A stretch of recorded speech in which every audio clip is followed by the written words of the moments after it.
Bismillahirrahmanirrahim. Assalamualaikum warahmatullahi wabarakatuh. Alhamdulillahirabbil alamin wassalatu wassalamu ala asyrofil anbiya'i wal mursalin wa ala alihi washabihi ajmain, amma ba'du. Yang terhormat Bapak Wahab selaku pembimbing mata kuliah IP, dan tak lupa teman-teman sekalian yang saya banggakan. Perkenalkan, nama saya Tafi Hurmati, NIM 21242, kelas PAI 3B. Ini mengumpulkan tugas mengenai tentang metode pendidikan Islam. Pengertian pendidikan Islam. Pendidikan Islam adalah pendidikan yang berasaskan ajaran atau tuntunan agama Islam dalam usaha membina dan membentuk pribadi-pribadi muslim yang bertakwa kepada Allah SWT, cinta dan kasih terhadap kedua orang tua dan sesama hidupnya, cinta kepada tanah air sebagai karunia yang diberikan Allah SWT, yang memiliki kemampuan dan kesanggupan untuk mengembangkan potensi-potensi yang ada dalam dirinya, alam sekitarnya, sehingga memberi kemaslahatan bagi diri dan bagi masyarakat pada umumnya.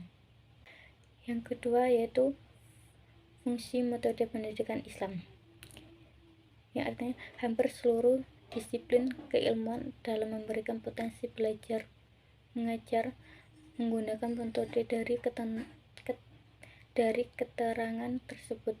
Dapat diketahui bahwa metode mempunyai fungsi yang sangat penting. Pada intinya, metode berfungsi mengantarkan suatu tujuan kepada objek sasaran dengan cara yang sesuai dengan objek sasaran tersebut. Metode dikenal juga sebagai saranan yang menyampaikan seseorang kepada penciptanya sebagai khalifah di muka bumi dengan melakukan pendekatan di mana manusia diterapkan sebagai makhluk yang memiliki potensi jasmania dan rohania. Yang keduanya dapat digunakan untuk menyampaikan materi pembelajaran.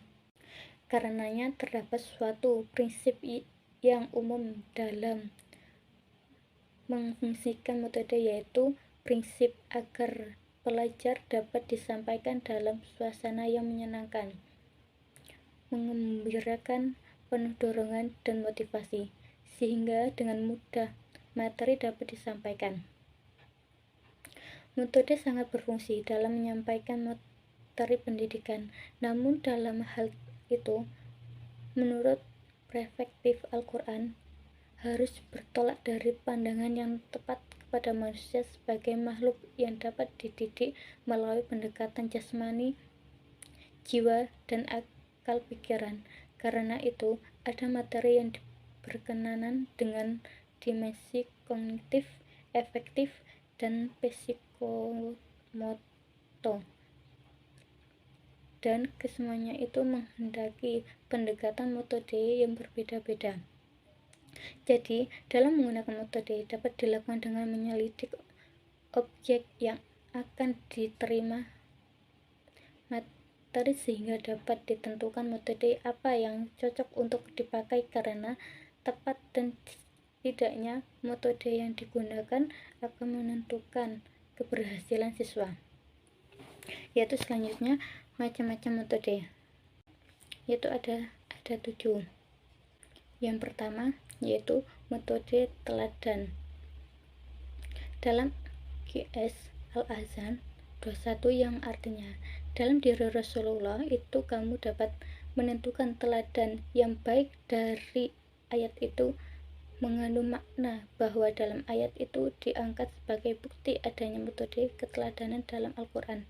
Muhammad mensyaratkan bahwa di dalam diri Rasulullah SAW Allah menyusun suatu bentuk sempurna metodologi Islam, suatu bentuk yang hidup dan abadi sepanjang sejarah masih berlangsung. Metode ini dianggap penting karena aspek agama yang termasuk kawasan efektif yang terwujud dalam bentuk tingkat laku.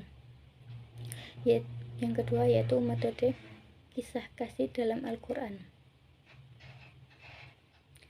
Kisah kasih dalam Al-Quran juga terdapat kisah-kisah yang menurut Quraisy Shihab bahwa dalam mengemukakan kisah, Al-Quran tidak segan untuk menceritakan kelemahan manusiawi, namun hal itu menurutnya digambarkan sebagaimana adanya.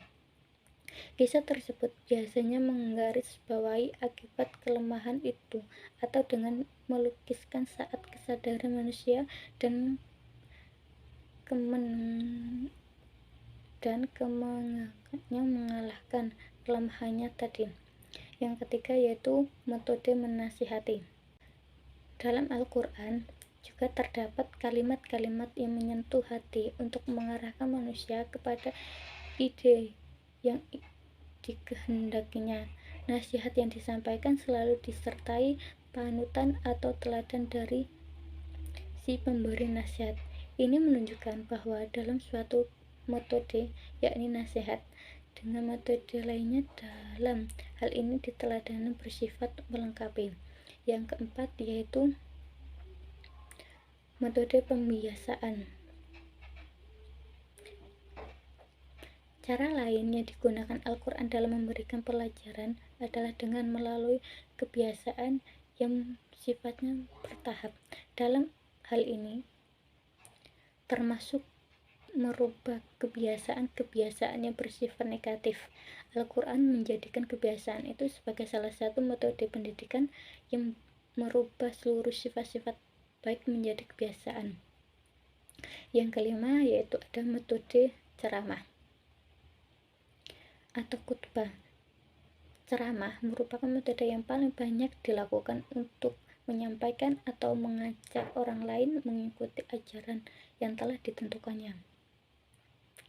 Metode ceramah adalah cara mengajikan pelajaran yang dilakukan oleh guru dengan menuturkan atau menjelaskan lisan secara langsung terhadap peserta didik. Ceramah dimulai dengan menjelaskan tujuan yang ingin disampaikan, menyiapkan garis-garis besar yang akan dibicarakan, serta menghubungkan antara materi yang akan disajikan dengan bahan yang telah disajikan. Ceramah akan berhasil jika mendapatkan perhatian yang sungguh-sungguh dari peserta didik, disajikan secara sistematik, menggairahkan, dan memberikan kesempatan kepada peserta didik untuk merespons serta motivasi belajar yang kuat dari peserta didik. Yang keenam yaitu metode diskusi. Dalam metode diskusi diperhatikan dalam Al-Quran dalam mendidik dan mengajar manusia dengan tujuan lebih memantapkan pengertian dan sikap pengetahuan mereka terhadap suatu masalah.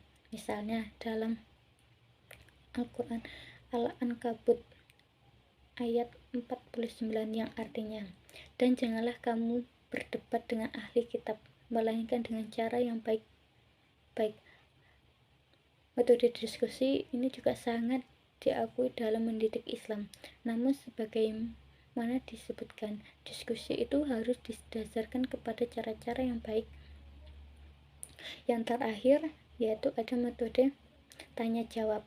Dalam metode tanya jawab adalah cara mengajian pelajaran dalam bentuk pertanyaan yang dikemukakan oleh guru yang harus dijawab oleh siswa. Dalam prakteknya, metode tanya jawab ini dimulai dengan mempersiapkan pertanyaan yang diangkat dari bahan pembelajaran yang akan diajarkan, mengajukan pertanyaan, menilai proses tanya jawab yang berlangsung, dan diakhiri tindak lanjut. Metode tanya jawab banyak digunakan karena banyak menarik perhatian, merangsang daya berpikir, membangun keberanian, melatih kemampuan berbicara dan berpikir secara teratur, serta sebagai alat untuk mengetahui tingkat kemampuan peserta didik secara objek. Mungkin cuma itu yang bisa saya sampaikan, kurang lebihnya saya mohon maaf. Wassalamualaikum warahmatullahi wabarakatuh.